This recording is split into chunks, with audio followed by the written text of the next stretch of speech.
श्री स्वामी समर्थ मित्रमैत्रिणी. तर हे काय आहे तर आज चालले डेकोरेशनची तयारी. तर हे सिमेंटमध्ये ही फांटी आम्ही रोवून घेतली, फिक्स करून घेतली आहे आणि परत त्या फांटीला मी सर्व पेपर वगैरे गुंडळून घेतले आहेत. तर आपल्याला बनवायचं आहे झाड. तर बघा, मी पण अक्षराची आयडिया होती ही, पण म्हटलं चला आपण थोडीशी मदत करावं. थोडं तिला पण हातभार लावू लागले आणि पेपर गुंडाळल्यानंतर हे आम्ही नारळाचं ते साईडला नारळाचं ते कडक कवच असतं ना, ते आम्ही फाडून आणून ते त्याला गुंडाळले जेणेकरून प्लेन शेप यावा म्हणून. त्याच्यानंतर आम्ही आणली आहे POP. त्यानंतर आम्ही लावली ह्याला POP पूर्ण लावून घेतलेली आहे की जेणेकरून आपला कलर व्यवस्थित आणि प्लेन दिसेल. तर आम्ही थोडक्यात सगळ्यांनीच हे झाड बनवलेले आहे असं म्हणायला काही हरकत नाही. तर सगळ्यांचाच हात लागलेला आहे. तर उद्या गणपती म्हणता आदल्या दिवशी आमचं चाललेले. तर अशा प्रकारे हे POP लावून घेतलेले. तर बघा, हे 30 रुपयेवालं पॅकेट आणलं होतं प्लास्टर तयारीचं, म्हणजेच POP. तर हे सर्व लावून आम्ही ह्याला सुकवून दिलं जरा. तर हा पूर्ण पुडा ह्याला लागलेला आहे लावायला.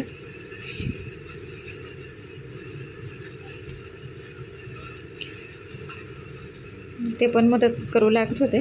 पहिल्यांदा म्हणले कशाला काय करायचे, परत म्हणले ठीक आहे चला करू आपण. अशा प्रकारे हे लावल्यानंतर एकदम प्लेन आणि छान दिसायला लागलेले. हे नारळाचे थोडे काड्या बाहेर आले, त्या परत आम्ही कात्रीने कापून घेतलेले आहे थोडंसं सुकल्यानंतर.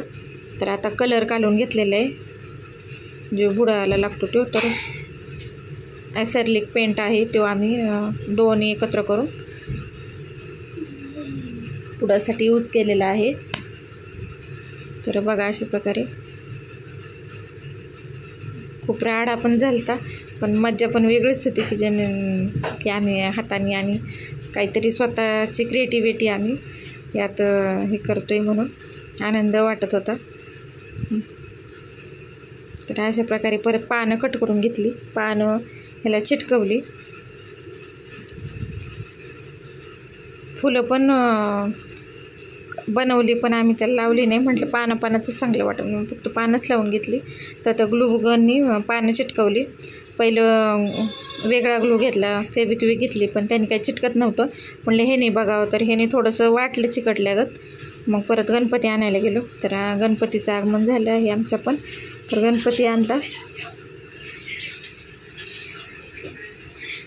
अक्षराने केलं गणपती बाप्पाचं स्वागत.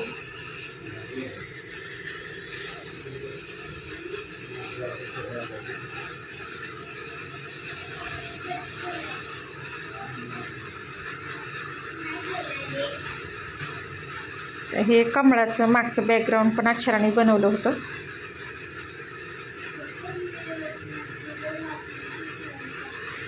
तर अशा प्रकारे गणपती आला आणि आम्ही परत आरती वगैरे करून घेतली.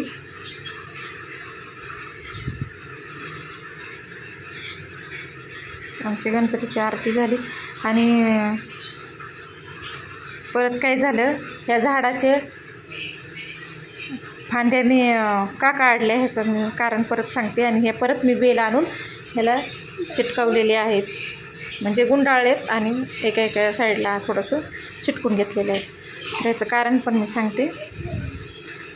तर माझ्याकडून काय झालं होतं, मी ते पेपरचे सर्व पानं वगैरे कट केली, पण ते कुठल्याच फेविक्विकने चिटकणं, फेविकॉलने चिटकणं, 700 ग्लू होता आरीवर्कचा, त्याने चिटकत नाही. हे असं उचकुटून यायला लागलं. POPला चिटकत नव्हतं थोडक्यात कलर आणि POP दिल्यामुळं.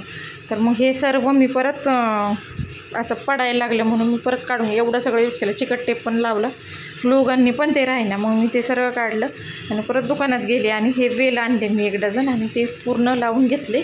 आणि अशा प्रकारे हे लाईटिंग वगैरे लावून अशा प्रकारे गणपतीचं डेकोरेशन आपलं पूर्ण झालेलं आहे आणि बाप्पाचं आगमन पण झाले. आणि त्याचसोबत गौरायासाठी नती बनवून द्यायच्या होत्या मला. तर हे दाखवल्याप्रमाणे अशा 2 नती पाहिजे होत्या. तर मी पहिलेच खडे, मणी, जे काही लागते साहित्य ते काढून घेतलं एका साईडला.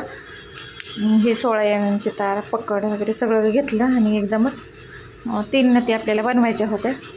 तर मी एकदा साहित्य बाजूला काढून घेतलं गोंधळ म्हणून आणि अशा प्रकारे हो का मी या 3 नती बनवलेल्या आहेत. साईडची चॉकलेटी आहे ती मी पहिलीच बनवलेली आहे, तर त्यांनी तशी बनवायला सांगितली पण मी ती आपली दाखवते आहे. तर हाच होता आजचा छोटासा व्हिडिओ. आवडल्यास लाईक करा. श्री स्वामी समर्थ.